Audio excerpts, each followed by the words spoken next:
Hello, kumusta po? Yan, dito na naman ako.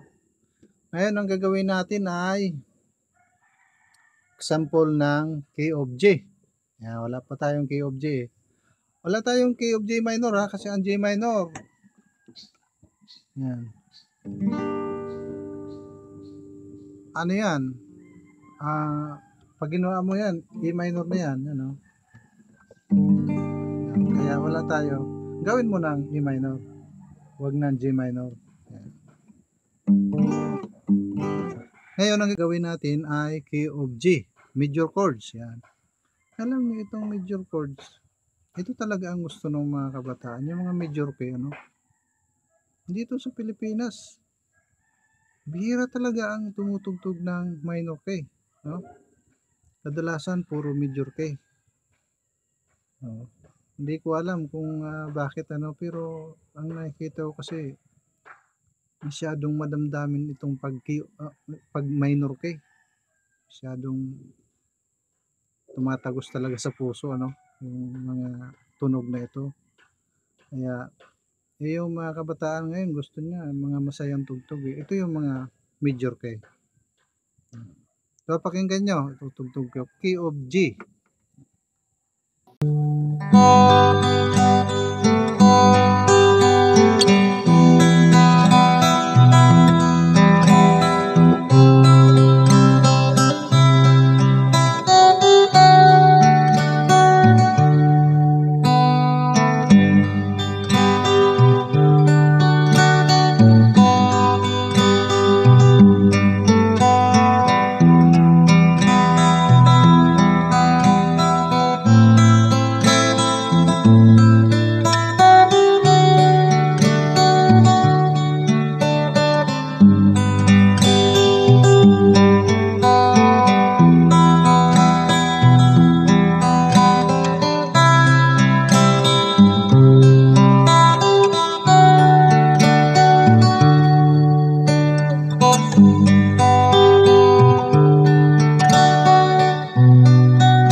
Ayan.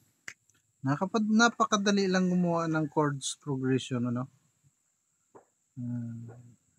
kung marunong kayo gumawa ng mga lyrics, saktong-sakto yan. Wala na kayong ibang gagawin. Play na lang.